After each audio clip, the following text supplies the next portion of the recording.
Halo, Assalamualaikum, welcome back to my channel. Oke, hari ini kita lanjutkan ke pembahasan soal KSN prediksi tahun 2021. Masih berkaitan dengan mata pelajaran IPS, khususnya di part 2 ini kita akan membahas tentang soal kesejarahan.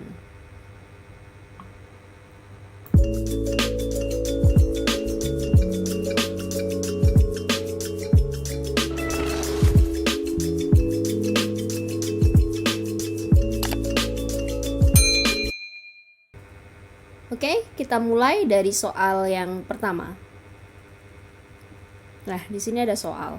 Bagaimana hubungan benda di atas dengan masa perundagian? Nah, benda yang dimaksud adalah, nah ini dia ya. Ini kira-kira gambar apa?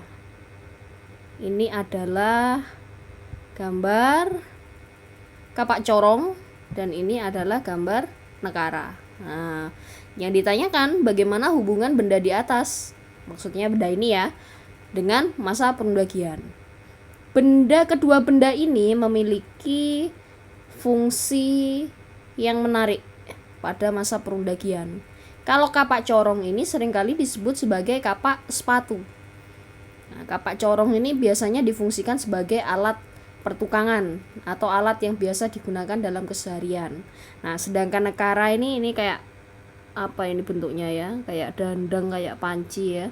Ini biasanya digunakan untuk menyimpan harta benda atau menyimpan perhiasan seperti itu. Tapi selain itu, nekara ini juga difungsikan sebagai benda pusaka yang memiliki nilai tinggi dan dapat digunakan sebagai mas kawin.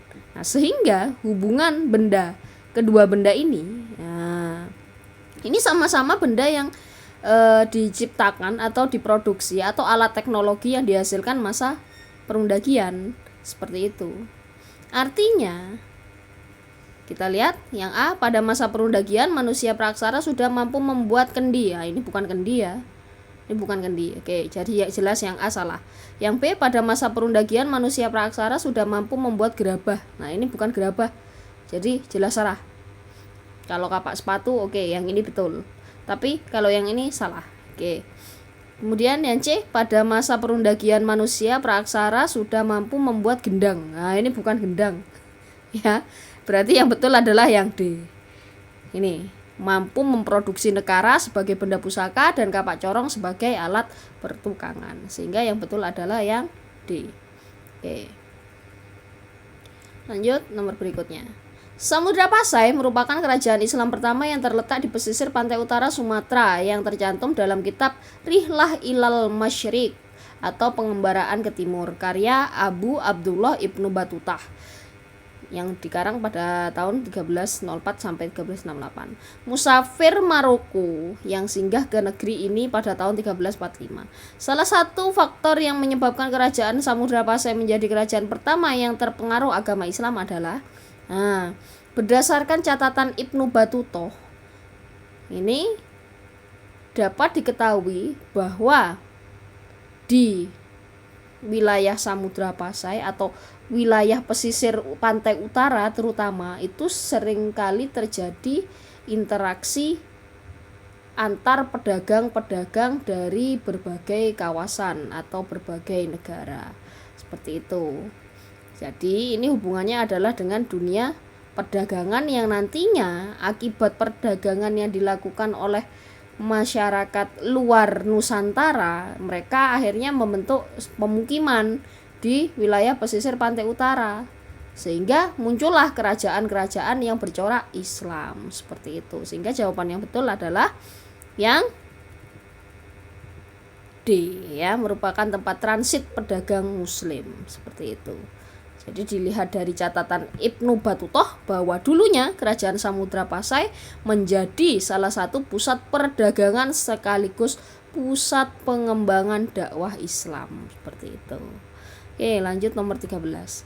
Pada abad ke-16, bangsa Portugis berhasil menguasai perairan Selat Malaka serta berhasil menjajah Samudra Pasai pada 1521 hingga 1541. Berikutnya wilayah Samudra Pasai menjadi kekuasaan Kesultanan Aceh yang berpusat di Bandar Aceh Darussalam. Latar belakang Aceh disebut sebagai daerah Serambi Mekah menurut analisamu adalah Serambi Mekah. Serambi itu kan beranda, Mekah itu adalah ibu kota Arab ya. Jadi wilayah yang ada di Asia Barat sana. Jadi sebutan Aceh ini disebut Serambi Mekah ini kan selalu identik dengan keislamannya. Artinya kebudayaan yang ada di Mekah itu sama dengan budaya di Aceh. Budaya dalam artian di sini adalah hukum. Aceh pun juga menerapkan hukum Islam seperti di Mekah. Sehingga jawaban yang betul adalah yang kita lihat yang A. Banyaknya penggunaan nama-nama dari budaya Arab. Bukan ya. Hukum yang diminta adalah hukum. Fisik masyarakat kerajaan Samudra Pasai ini juga enggak. Karena masyarakat Samudra Pasai fisiknya beragam juga. Tidak hanya seperti orang Arab ya. Banyaknya pedagang Arab dari Mekah. Nah, kalau ini jelas, tapi yang diminta adalah latar belakang Aceh disebut sebagai Serambi Mekah. Nah, ini diterapkan aturan hukum Islam sehingga memiliki kesamaan dengan masyarakat Arab Mekah. Tuh. Lanjut nomor 14. Ciri utama kehidupan masa Paleozoikum adalah Paleozoikum. Ini adalah kehidupan pada masa prasejarah berdasarkan corak geologi. Jadi kalau kita berbicara Paleozoikum, pasti kita akan mengenal pembagian masa prasejarah berdasarkan geologi, keadaan buminya. Jadi ketika itu berdasarkan geologi dibagi menjadi beberapa ya. Yang pertama ada Archaikum, kedua ada Paleozoikum, kemudian ada Mesozoikum dan Neozoikum. Nah, sedangkan ciri-ciri masing-masing ini kita juga harus tahu agar dapat menjawab pertanyaan yang ada di sini ya. Dilihat dari opsi yang ada di sini. Kalau Archaikum itu menandakan bahwa bumi masih panas, sedangkan Paleozoikum mulai muncul tanda-tanda kehidupan. Sedangkan Mesozoikum mulai muncul hewan reptil dan Neozoikum muncul manusia.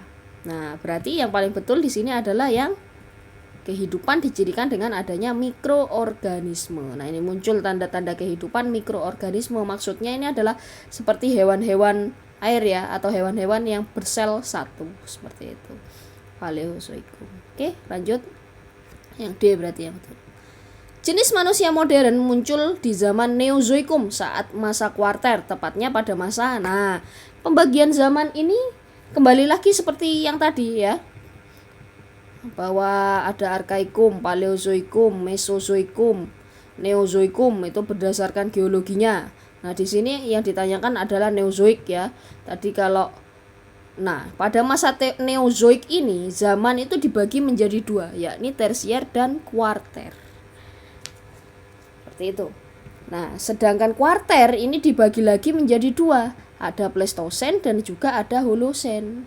Holosen pun itu nanti juga ada pembagiannya lagi, ada Maaf. Maksudnya Pleistosen itu dibagi lagi menjadi beberapa tahapan juga, ada Pleistosen awal, tengah dan akhir seperti itu.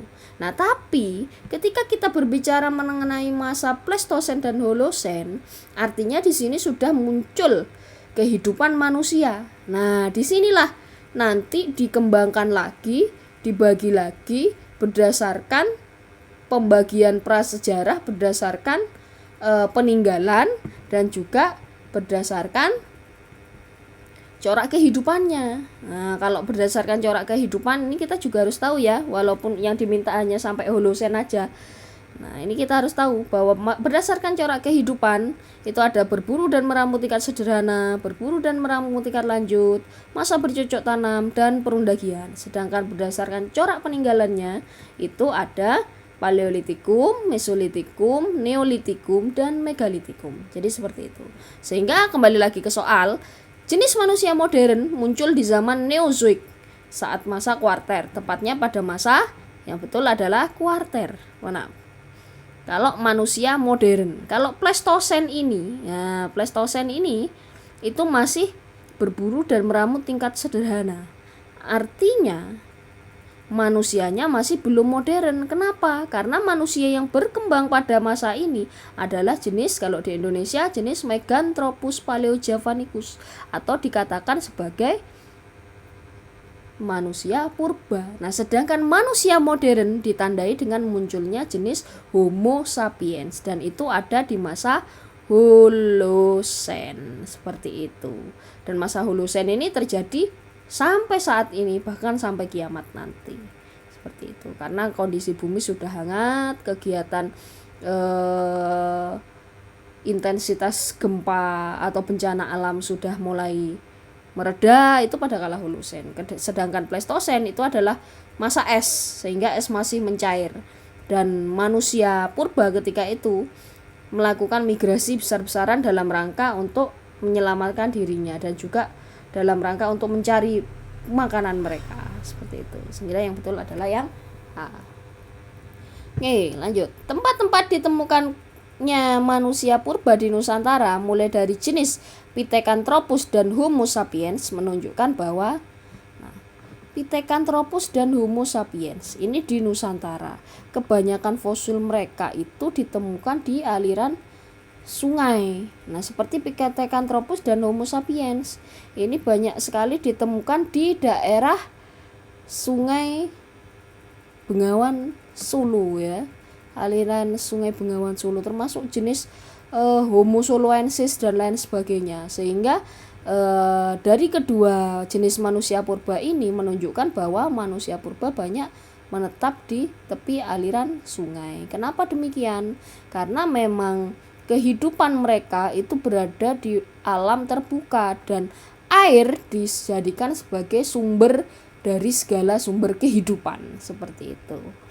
Oke, ya, ini tadi ya, banyak ditemukan di sekitar perairan wilayah Bengawan Solo.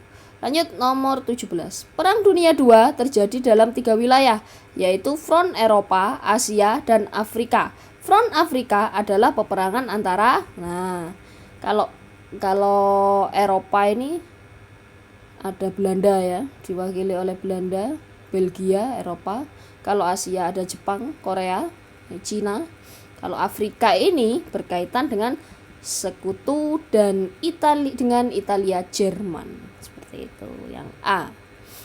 Oke, nomor 18. Dalam melaksanakan kebijakan ekonomi, pemerintah Orde Baru menerapkan konsep trilogi pembangunan. Berikut adalah isi konsep tersebut. Nah, kalau kita berbicara tentang trilogi, pasti ada 3 hal pokok yang menjadi konsepnya dalam kebijakan ekonomi pemerintahan Orde Baru, sehingga kita harus tahu apa saja isi dari 3 pokok pembahasan tersebut, ya.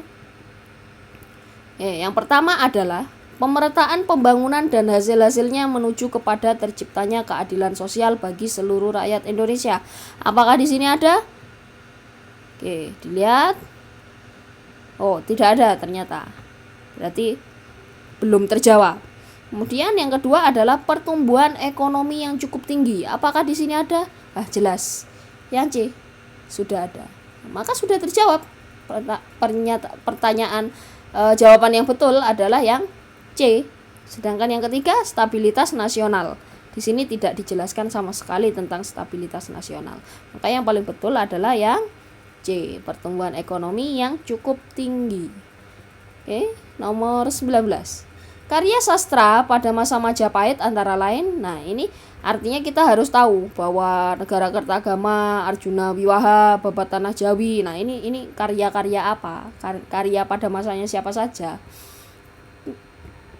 Dan karya pada masa Majapahit itu banyak, ya, cukup banyak. Di antaranya ada Negara Kertagama, Sutasoma, Kuncarakarna, Partayana, dan Panji Wijayakrama. Mari kita lihat di sini. Yang paling betul, Negara Kertagama ada, Sutasoma ada, Panji Wijayakrama ada. Wah, berarti sudah langsung. Jawaban yang paling betul adalah yang A. Sedangkan Arjuna Wiwaha, Babat Tanah Jawi ini dari mana? Oh, ternyata dari Mataram. Arjuna Wiwaha dari Kahuripan. Serat Centini dari mana? Mataram juga. Kemudian cerita Pahrayangan ini dari Kerajaan Sunda, ya. Jadi seperti itu. Oke, nomor berikutnya. Para pejuang kemerdekaan menerapkan strategi non-kooperatif dalam berjuang melawan penjajah dengan cara, nah, strategi perjuangan kemerdekaan itu ada dua. Ada namanya strategi kooperatif dan juga strategi non-kooperatif. Kalau kooperatif itu artinya mau bekerja sama. Jika non-kooperatif artinya tidak ingin bekerja sama. Sehingga mari kita lihat opsinya di sini. Melakukan perlawanan sengit terhadap penjajah. Bisa jadi ini betul, tapi kita lihat dulu yang B. Bekerja sama, jelas salah. Karena yang diminta adalah non-kooperatif, tidak bekerja sama. Yang C, bekerja sama juga, jelas salah. B, C salah. D, melakukan perlawanan brutal terhadap para kelompok-kelompok radikal. Yang dimaksud di sini, ya, brutal terhadap kelompok radikal. Lawang ini tujuan kemerdekaan, ya kan? Bukan mengatasi kelompok radikal, tapi menghadapi penjajah. Sehingga yang paling betul adalah yang A, ya. Tuh, jadi poin intinya adalah non kooperatif, tidak mau bekerja sama atau menolak melakukan kerjasama dengan pemerintah Belanda dalam menjalankan roda organisasinya. Contohnya itu seperti ada Partai Nasional Indonesia, Partai Komunis Indonesia. Nah, itu adalah organisasi yang sifatnya non-kooperatif. Oke, sampai di sini dulu pembahasan kita kali ini. Sampai ketemu lagi pada pembahasan-pembahasan berikutnya dengan jenis dan soal-soal yang berbeda. See you on next video.